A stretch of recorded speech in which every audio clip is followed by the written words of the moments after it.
tanterana ny vidiny entana manano mpanjefa fa toy ny vava tia laza fotsiny ihany ny fanjakana.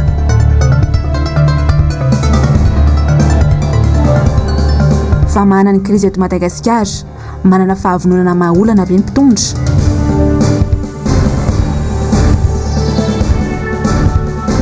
Distrika ny tsara tanàna, manjaka ny fakanan-keriny, olona telo namony ainy. Alarobia fahatelo ambin'ny folo ny volana aprily ny taona 2024 manolotra ny araba tomboky lasy tomboky vavy manasana ampitiavana sy ampanajana anaraka ny fotoanan'ny vaovao hatramin'ny farany. Araka ny vaovao voaray izao ariva izao araka izany toy ny raharaha mahakasika ny Clémence Raharnirina dia voaantso eny amin'ny sampana eloka be vava fiadanana indray ny tenany rahampitso amin'ny valora maraina raha ny voalaza ao anatin'ity taratasy fampiantsona ity dia atolotra ny fitsarana avy hatrany Clémence Raharnirina aorian'izay raha ny fantatra dia toy ny ilay raharaha navoasaringotra azy ny sabotsy lasa teo no antony. Ho tanterina amintsika eto ihany moa anatin'ny fampahalalam-baovao ny fivoarany izay vaovao izay.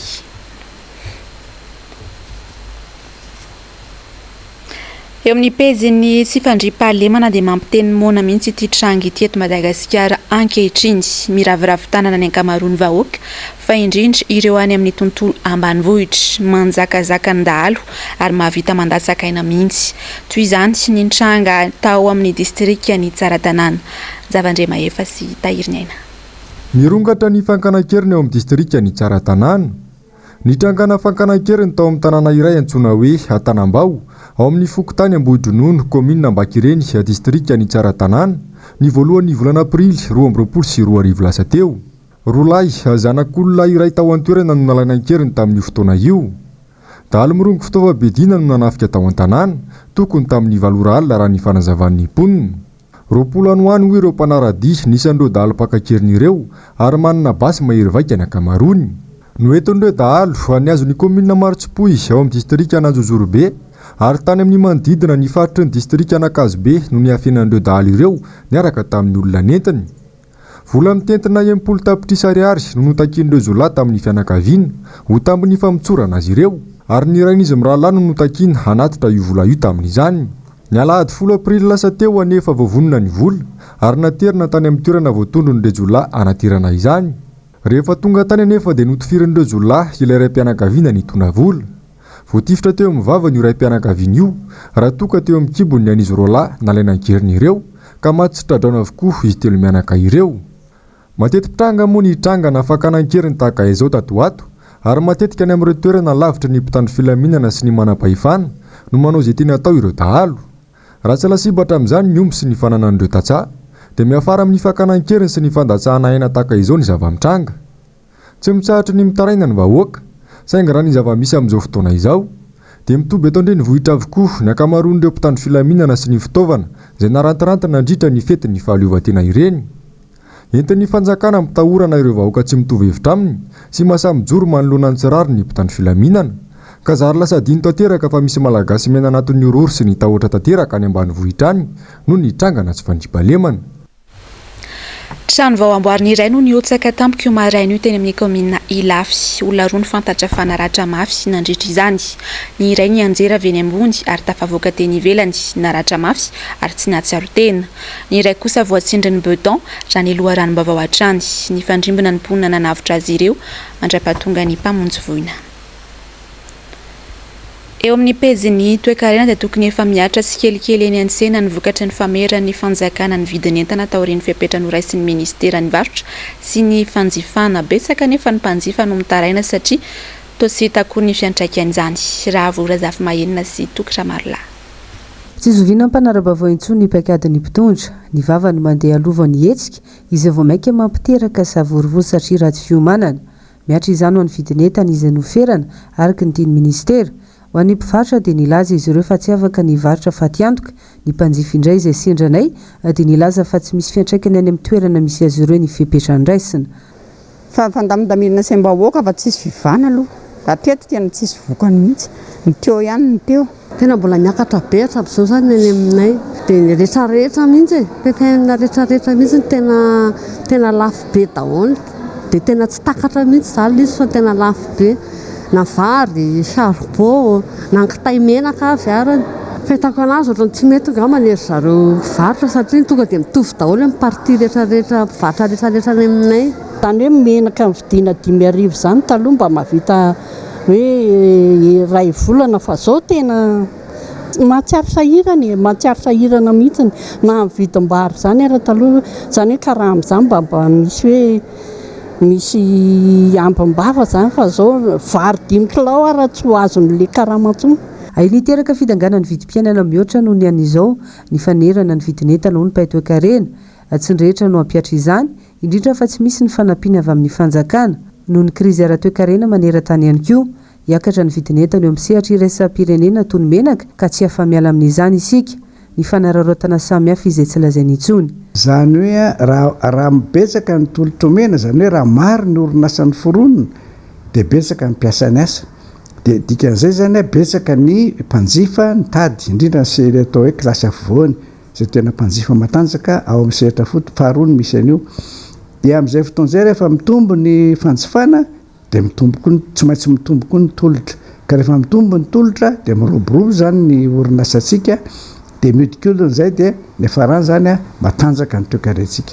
Izao zany le tolotra sy ny tinady tsy mandeha araka ny tokony izy lasa zany ohatrany hoe terena zany hoe nareo any amin'ny mpamokatra nareo any amin'le mpanelalelana aidino ny vidin'io sy misy lalàna n'io ara-kajikajy amin'ny fitantarana zany io dia misy ny atao hoe tsy mihoatra ny 200 ny tombom-barotra azo alaina ka terenao fotsiny le olona zany hoe atao vy masokarena ny varotana an'io dia ina ny farany kajiny le izy afeniny le izy dia vao maika mitomba ihany le olana matetika mipetraka ihany koa atao mialokaloka ireo mpiaro ny zon'ny mpanjifa tsy hito miaro ny vahoaka fa ny tombotsony ihany ka samy manao izay sepata ny rehetra amin'ny vidin'entana ny fanjakana raha teo manambola nampenam-bavy ireo mitady hitroatra mety anaratsendrika ny sarotsarona paikady ataon'ny mpitondra. Pejy kolotsaina dia isan'ny azo ivelomana tsara ny zavakanto amin'izao fotoan'izao eto Madagasikara. Manam-profizanty ny mana-talenta mivelatra sy mitondra avo ny anaran'i Madagasikara eo amin'ny sehatra iraisam-pirenena. Misy andrahaka maro ny zavakanto fa isan'ny mbola olana sedraina hatrany ny tsy fampiny fiofanana mifandraika amin'izay. Avitra Solondrabe sy Andrakoto Malala. Mizara roa mazava ny kanto antsika eto Madagasikara dia eo ny mikendry ny sehatra iraisam-pirenena fa eo ihany koa ireo mijanona ho an'ny ato anatiny. Maro tsy voatanisa ny kanto ary miseho amin'ny endriny maro indrindra amin'izao vanim-potoana mampiroborobo ny teknôlôjia izao. Tsy mifidy sehatra intsony izany fa ilana fikirizana kosa. Na ohatran'le asa ihany ara zany dia be da be tsy mahafantatra hoe misy kay zany asa zany dia ohatr'izay ihany le artista rehefa avy eo hoe tsy hoe izay mihitanao eny amin'ny télé isan'andro ihany no misy fa be da be zany no olona mivelatra amina eto an-toerana na any amin'ny sehatra iraisam-pirenena amin'izay zavakanto izay fa tsy voatery hitantsika eny amin'ny fahita lavitra na ohatr'izany le izy. Be da be ny artista zany manao zavatra tsara ao anatin'le izy ohatr'izany fa tsy voatery hanao matarakazo. Samy manana ny lalana tiany hitondrana ny vokatry ny zavatra ataony angamba. Zava-dehibe aloha dia mifampahafantarana ny olona fa asa ny kolotsaina sy ny zavakanto dia misy ny dingana atao ahafahana tonga amin'izay asa izay izy indrindra ho an'ny tanora satria hoe betsaka mitaraina hoe misahirana mitady asa sy ny ohatrohatr'izany fa mety hoe asa tian'ilay ankizy koa le izy nefa fa tsy fantany hoe ahoana ny ahafahana tonga amin'izay sehatra izay. Olana isan'ny mbola sedraina ny tsy fahampian'ny sy am-piofanana sy ny fandalinana ny resaka kanto kanefa efa azo lazaina fa manana ireo sangany ao anatin'izany isika eto Madagasikara. Zany hoe efa betsaka ihany aloha zany ny olona miasa ao anatin'izay sehatra ny kolotsaina sy ny zavakanto izay eto Madagasikara fa ny fiofanana angamba no vitsy ny ataoko hoe ny sekoly na ny université na formation isan-karazany amin'ny resaka kokoa an'izay resaka asa ao amin'ny resaka kolotsaina sy ny zavakanto izay. Efa hita fa mivelatra ary mametraka ny maha-izy nefa manoloana izany ireo mpanakanto malagasy eo amin'ny sehatra iraisam-pirenena. Tsy vitsy amin'ireo mpanakanto no miezaka manao zavatra tsara sy manaraka ny fenitra iraisam-pirenena ahafahana manatratra ny tanjona sy ny letavo avo kokoa. Toy ny asa rehetra misy ny zavakanto afaka ivelomina sy atao asa ary efa maro ireo mivelona amin'izany. Vaovao ny fanatanjahantena dia tafiakatra amin'ny dingana manasadalana eo amin'ny UEFA Champions League ny Real de Madrid sy Villarreal izay samy ekipa espaniola avokoa. Tsy ampy atafiakatra ny Chelsea teo amin'ny lalao manasadalana ny fandreseny 3-2 any Real de Madrid noho izy ireo efa resy tamin'ny salanisa 3-1 tamin'ny lalao mandroso. Mazava kosa ny lalan'ny Villarreal manoloana ny Bayern de Munich, ekipa Allemagne izay nanao ady sahala 2-1 tamin'ny lalao miverina.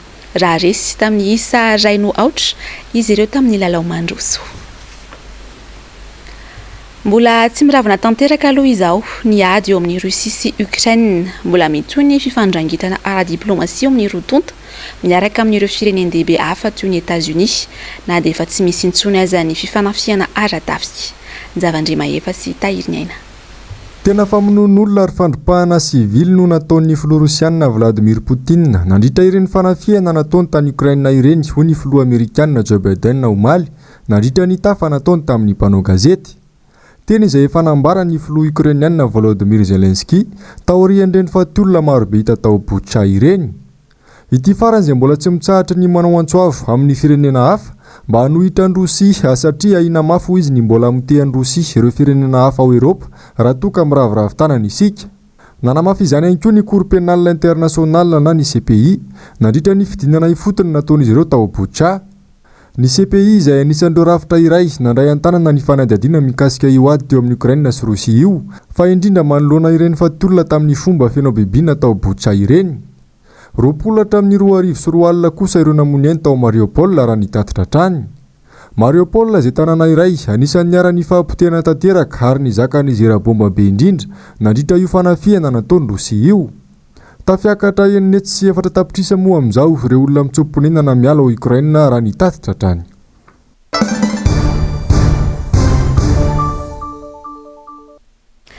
Miaratsy tanteraka ny toedraram-pirenena amin'ny lafiny rehetra izay mampitaraina ny maro. Tsy hita izay fahavononana ara-politika na ara-toe-karena avy amin'ny mpitondra fanjakana.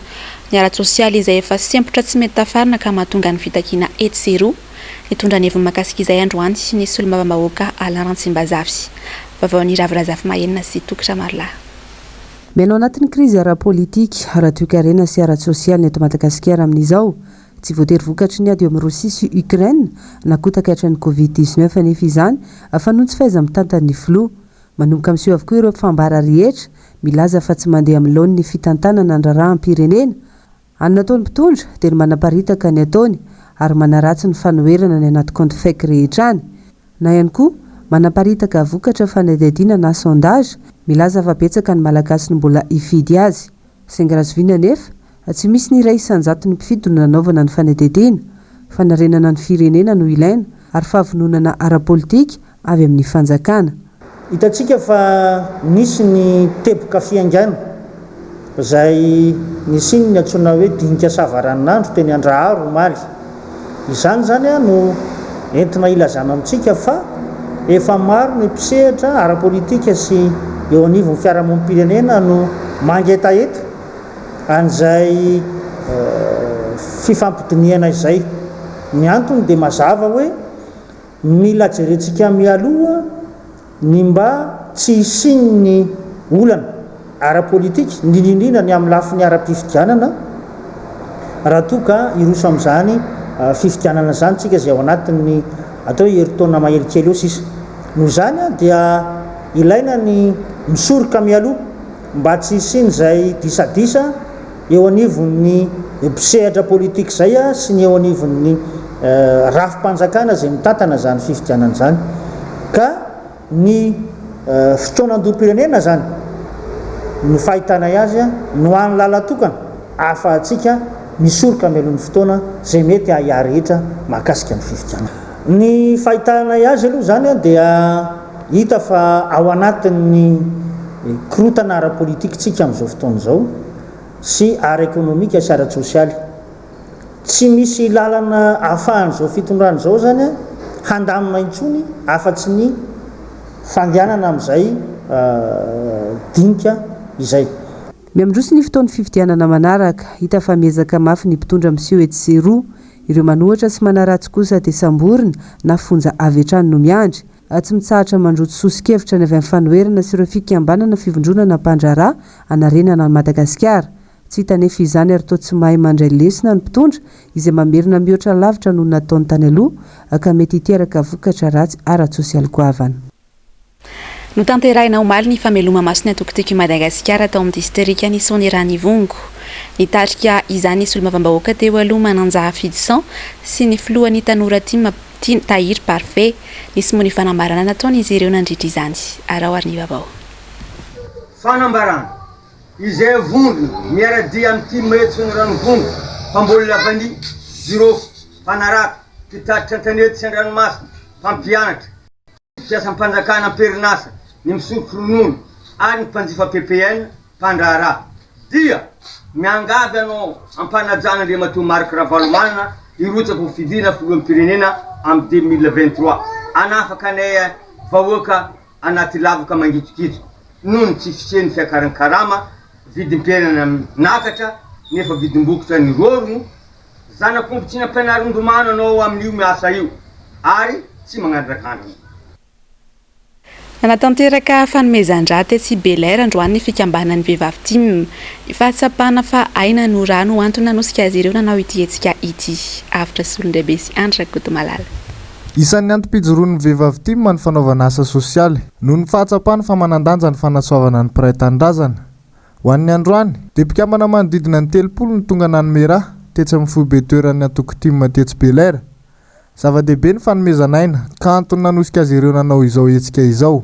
Amma hoe aina ny raha dia fantatra vehivavy Tim tsara izany hoe sahirana ny mpiray tandrazana zany amin'ny rehefa marary dia tonga saina izay hoe alohantsika amera maimaimpona zany anavotana amin'ny mpiray tandrazana amintsika satria izay mba zavatra azonay atao amin'izao tena hoe fahasahiranana mahazo ny vahoaka zao fa nefa zava-dehibe hoy ny dokotera zany ny izay fanomezana izay na koa satria efa tena mahavonjy olona maro zany izay zavatra izay afaka efa bolana zany izay dia iverina eto indray dia eto izay dia manentana zany tsy ho an'ny vehivavy rehetra fa ho an'ny tanora ho an'ny rehetrarehetra izay afaka manome raha amin'ny hoe aina anazy dia atsoina daholo tonga zany amin'io fotoana io.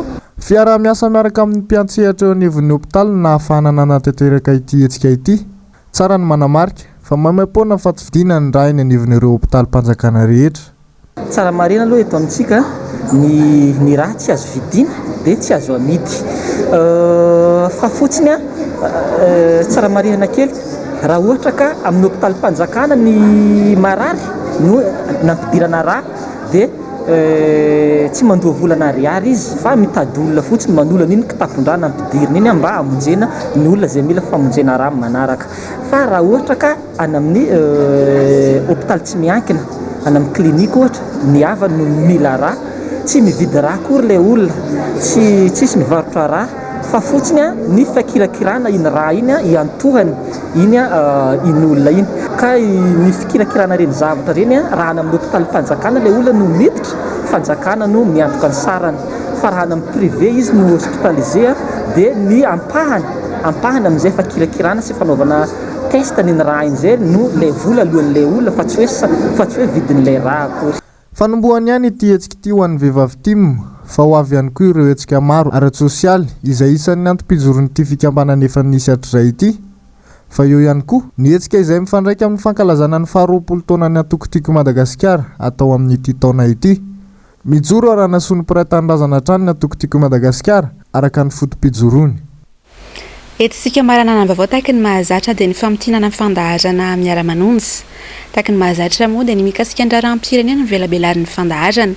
Isan'izany ny mikasika ny fikaonan-doha teny Andraharomaly fa ihany koa ny fitakiana Sesilany ny seteto Madagasikara. Rindrany sary ny Mathieu Princy. Nambali ny lahatsoratra an-gazety nivoaka isan'andro iray androany ny fandaharana miara-manonjy. Nitondra fanazavana mikasika ny fikaonan-doha nataona mpanao politika sy ny fiarahamonim-pirenena omaly. Nilaza ny solomavambahoaka Tim fa tsy laharam-pahamihana ary tsy mazoto ny hiditra amina fiaraha-mitantana akory.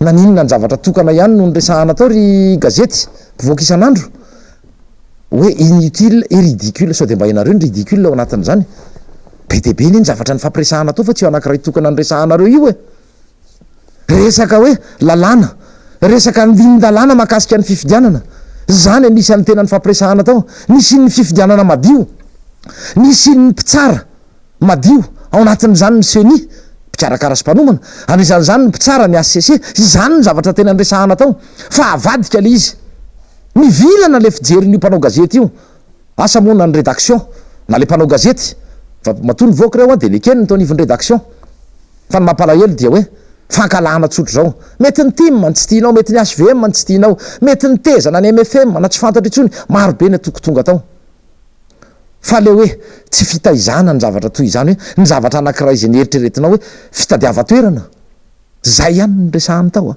fitadiava-toerana ho izy io tsy efa nanambara taminareo fa raha izay tiako Madagasikara fa tsy mila zay toeranareo ao izahay e tazomo anareo ny toeranareo tsy mila ny toeranareo izay tiako Madagasikara miteny amin'ny anarany tiako Madagasikara tsy hiditra anatina gouvernement ny consensus de consensus zany izahay efa niteny izahay fa hodinareo tsy eno ary izay aza lotona amina zavatra tsy nandalina tsy ny effleuré ny imagination anay zany tsy nandalo ny eritreritray na ny nofinofinay na ny revirevinay tany akory tsy nisy an'izany fa mahandro fifidianana ny tiako Madagasikara zay ao anatin'ny RMDM ka diso tanteraka ny filazana fa hoe inutile ridicule ianareo ny ridicule mihitsy ao anatin'izany entitra ihany koa ny miara-manonja androany raha nylaza fa tokony farana hatreo ny fanaovana raha matahora ny rafi-pitsarana eto Madagasikara sy mpitandro ny filaminana raha misy manao ny fitakiana sy fetsiketsehana tsaro rea le fanaovana fitaovana serim-pamoretana ny rafi-pitsarana sy ny mpitandro filaminana satria mampalahelo mihitsy a ny mahazo an'le mpitandro filaminana mampalahelo a le vahoaka tsy mitovy hevitra aminareo nefa tiany hevitra akalalahana ary ampilaminana efa nanome teny re olondreo toy izany koa zay tiako Madagasikara raika amby roapolo taona natato anivony tiako Madagasikara ny tena koa mbola fikambanana zany tiako Madagasikara zany de efa teo ny tenanay mbola tiako arivo zany de efa teo ny tenanay zao ny zavanisy ny zavatra hita ary vavolombelona amin'izany ny tenanay hoe rehefa izahay atenivony tiako Madagasikara no mikarakara na hetsika na ninina na fankalazana na zavatra rehetra hafa amin'ny mahatoko politika anay tsy mbola nisy zany korotany zany na indray mandeha aza tsy mbola nisy zany adiady zany na indray mandeha aza tsy mbola nisy zany fandrobana na fanombana fananan'olona zany na indray mandeha aza porfoy aminay ho anareo mpitondra ny mifanohatra amin'izay fa izao kosa ianareo ireo izay mahana tamin'ny nataonareo no isaky ny misy olona mihetsika le susceptibilité anareo ka eny fa ho tonga hatramin'ny olona nampanao rugby anao mele aza le rindrina any a de ho anapoahanareo bomba lacrymogène satria susceptible loatra ianareo vao misy vorivorina vao misy faneho-kevitra da eny eo andohanareo tsy misy afa-tsy hoe anakorotan'ireo olon'ireo anisan'ny noresahan'ny fandarana ihany koa moa ny mikasika ny raharahan'ny komina Antananarivo renivohitra ny social-bahoaka sy ny fiakarany vidim-piainana Ary ny fandarana Global News no anarantsika ny fandarana Sahi iarahana amin'ny Clémence Rarnirina sy Lili Rafarala fa izy miravavy ao anatin'izany ny ambinina Rahery Mampianina Union de base pour la révolution de Madagascar avy eo anivon'ny UBRM araka izany. Ary inzay kosa no anarantsika ny horonan-tsary les trois mousquetaires. Ny tena kosa dia mametraka ny veloma mandrapitafa ho amin'ny manaraka indray tompoko.